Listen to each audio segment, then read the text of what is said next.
જય સ્વામિનારાયણ મિત્રો, સ્વાગત છે તમારું મારી યુટ્યુબ ચેનલ સ્વામિનારાયણ સ્પેશિયલના।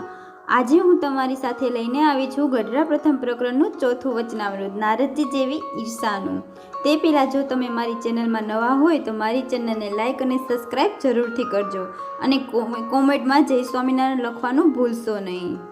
સ્વામિનારાયણ હરે વચનામૃત ગઢડા પ્રથમ પ્રકરણનું ચોથું, નારદજી જેવા ઈર્ષા કર્યાનું। સંવત 1876ના માગસર સુધી સાપ્તમીએ દિવસે શ્રીજી મહારાજ શ્રી ગઢડા મધ્ય દાદા ખાચરના દરબારમાં વિરાજમાન હતા ને સર્વ શ્વેત વસ્ત્ર ધારણ કર્યા હતા અને પોતાના મુખારવિંદની આગળ મુનિ તથા દેશ દેશના હરિભક્તની સભા ભરાઈને બેઠી હતી। પછી શ્રીજી મહારાજ બોલ્યા છે, ભગવાનના ભક્તને પરસ્પર ઈર્ષા ન કરવી।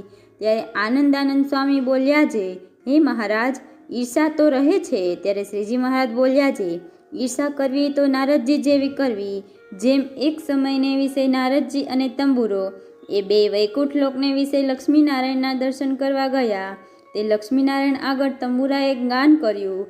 તેને કરીને લક્ષ્મીજી તથા નારાયણ એ બે પ્રસન્ન થઈને તંબુરાને પોતાના વસ્ત્ર આભૂષણ આપ્યા।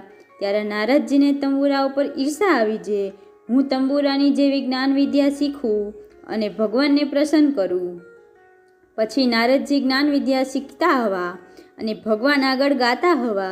ત્યારે ભગવાને કહ્યું છે, તંબુરા જેવું તેનું જ્ઞાન નથી આવડતું। પછી વળી શિવ ઉપર તપ કરીને શિવ થકી વર પામીને જ્ઞાન વિદ્યા શીખીને ભગવાન આગળ ગાતા હવા, તો પણ ભગવાન તેની જ્ઞાન વિદ્યા ઉપર પ્રસન્ન ન થયા। એવી રીતે 7 મન્વંતર સુધી જ્ઞાન વિદ્યા શીખ્યા અને ભગવાન આગળ ગયા, તો પણ ભગવાન પ્રસન્ન ન થયા। પછી તંબુરા પાસે જ્ઞાન વિદ્યા શીખ્યા અને શ્રી કૃષ્ણ ભગવાન આગળ દ્વારિકામાં ગાતા હવા। ત્યારે શ્રી કૃષ્ણ ભગવાન પ્રસન્ન થયા અને પોતાના વસ્ત્ર અલંકાર નારદજીને આપ્યા। ત્યારે નારદજીએ તંબુરા સાથે ઈર્ષા મેલી।